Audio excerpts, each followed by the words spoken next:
ولې مړه بیختي سخو بل در اغسطه مړه دی را باندې خراب کو وختي آزاد کېدوم دی خو بل اغسطه او 10 پورې پوه نه کړم درګه بیختي و زمانځله خو لاړ شي کړه مړه دته وګوره 2 ورځې مونږ یو کو ځان نه دی راته شی جوړ کړی دی مړه ځه ورکېږه نه سمجه یاره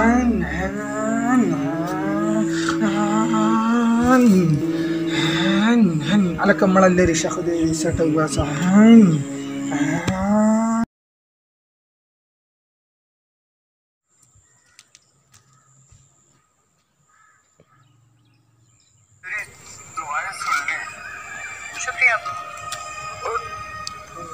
बेटा ऐसे करना खुर्रम को साथ ले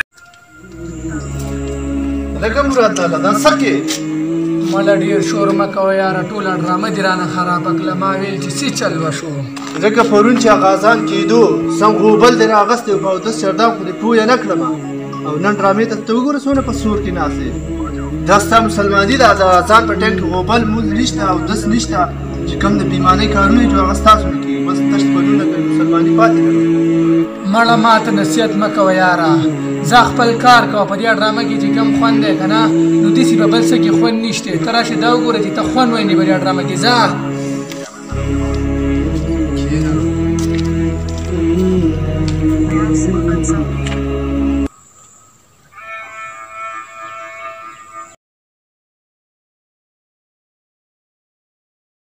او ولا دغه تعلیمات دې کور طرف درغړې لړې په خړګې باندې پورته راوخت دارې ولا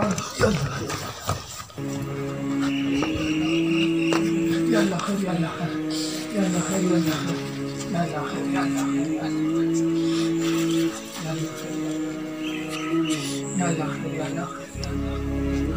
الکه ختم شو یاره بس ته ښه نازله ده بس ته ختم شو کینا او کنه یاره زلزله خو ډېره تېزه بچې الکه زلزله خو ډېره تېزه وه یاره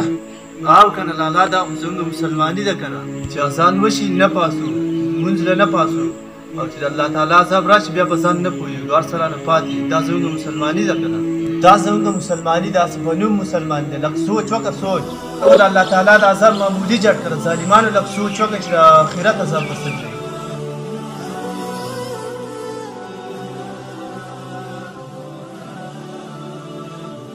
د دې ګیمونو او ډرامو نه هېڅ هم نه جوړېږي هسې فضول خپل ټایم هم ضایع کړو خپل مونځونه کول موږ د عذابونه ولې راځي بارانونه ولې نه کېږي دا زموږ د خپل عمل د لاسه چې موږ خپل عملونه صحیح کړو خپل مونځونه په ټایم کوو عبادتونه په ټایم کوو هر څه به صحیح شي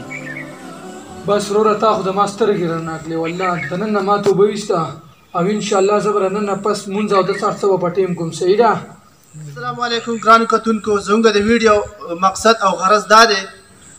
زمونږ د ویډیو مقصد او غرض دا دی چې نن سبا په معاشره کې ټول د حالات دي هر سړی په نشو تماشو پسې روان دی ډرامې ګوري فلمونه ګوري ګیمونه کوي ټول خپل وخت ضایع کړو نه عبادت په ټیم شته تش په نوم مسلمانی ده په موږ باندې الله پاک د عذابونه ولې راځي ټول زمونږ د عملونو وجره زمونږ عملونه خراب دي پلیز زه تاسو ټول ته دا پیغام در کوم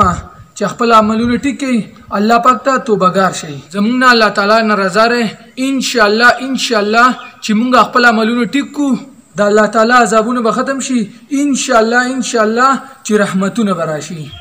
او تاسو ټولو کتونکو ته دا درخواست کوم چې دا پیغام څومره مخکې شیر کولی شئ نو شیر کړئ والسلام